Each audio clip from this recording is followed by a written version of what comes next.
2025 is set to have some major releases and long-standing franchises from some of the world's biggest developers. Plus, there's some really exciting smaller projects that could change up the industry for the better. Let's jump into some of my most anticipated games for 2025.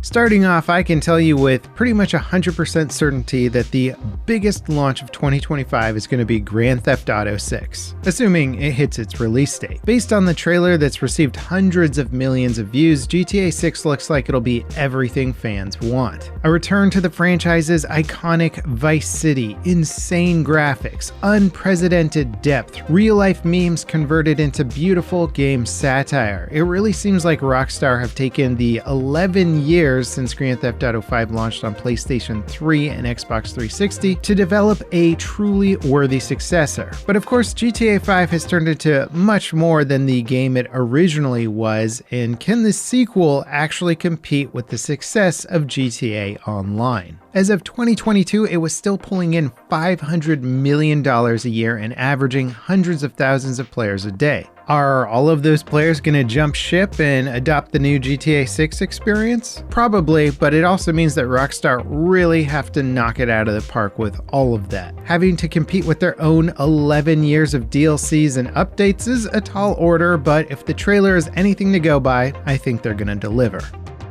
Then of course we have the next Battlefield game. Predicted to launch at the end of 2025, that would give the developers a 4-year cycle to get the game ready since the launch of 2042. And there's a lot riding on this next game. It very well could make or break the franchise. EA seems to be throwing the kitchen sink at Battlefield, bringing in Vince Zampella, the co-creator of Call of Duty, and hiring more employees to work on the game than ever before in the franchise's history. And given DICE's track record of releases with the past few games, nothing is guaranteed, but this time around it seems like the pieces could actually fall into place. Battlefield 3 and Battlefield 4 have been referenced by the developers as a core inspiration for this title, bringing the franchise back to the basics, and as an old school fan, that's exactly what I want. Now, we don't know that much about the next franchise, but rumors have suggested that a full classic multiplayer experience will be there, a free Royale or Extraction type experience,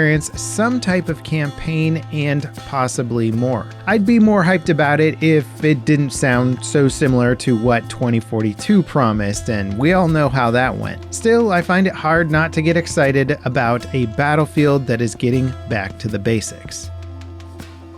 Let's talk about something a little bit more indie dev. This next game is one that I've actually had a chance to play, and the hype is warranted. Beautiful Light is a blend of Stalker, Escape from Tarkov, and it's got the vibes of the TV show Dark. The premise is you gotta infiltrate the usual weird place full of monsters and anomalies and escape with your loot to build your inventory out.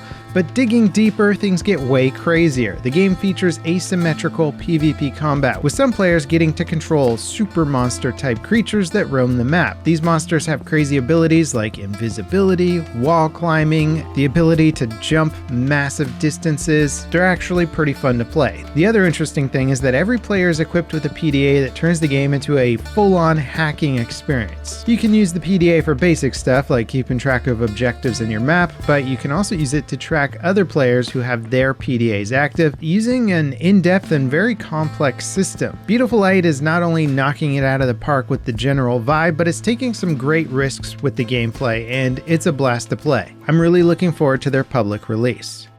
Now, staying in that weird paranormal place, we have Death Stranding 2 slated for a 2025 release. And at this point, I think it's safe to say that Hideo Kojima hasn't missed in his 38 years as a game developer. The Metal Gear franchise is like the gold standard for deeply political stealth action games. His Zone of the Enders mech combat games have a massive cult following. And despite being a pretty offbeat title focused on, well, walking, Death Stranding proved to be a massive hit that even won over some of its harsher critics. It'll be really interesting to see how Kojima evolves the gameplay in the world with the sequel. One of the lesser known features of the original game is that how players traversed the world collectively was reflected by changes to the terrain over time. Dirt paths would form where lots of players took the same exact route, and seeing this expanded upon the actual multiplayer or other co-op features would be super interesting to see. Unfortunately, the most we know about it right now is which famous actors Kojima has hired to to be in the game, and that it'll have an insanely in-depth photo mode.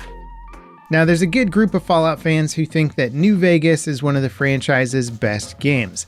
Sadly though, the developers Obsidian Entertainment never got to make another title. However, their upcoming RPG AVOWED is looking like a crazy hybrid of Skyrim's fantasy open world and Fallout's choice-driven narratives. It's a fantasy game set in the world of Pillars of Eternity, but this time around you get to play first person, which is exciting. I'm always here for a new take on a fantasy game that is not from the third person. Reviewers that have gotten access to the game's starting area have had mostly positive things to say about it. One caveat is that Obsidian isn't necessarily shooting for the stars in terms of its scale. It might not be one of those games where you can endlessly explore an open world for years to come, but we'll just have to wait and see.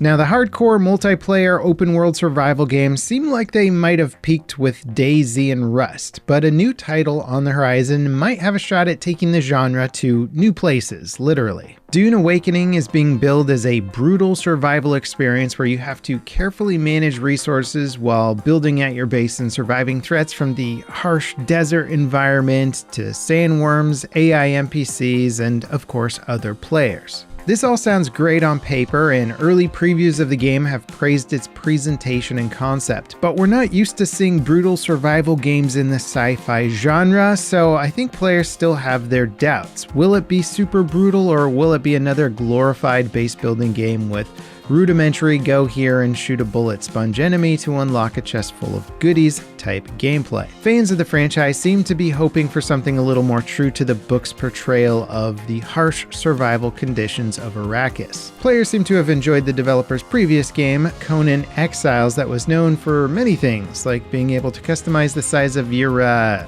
unit.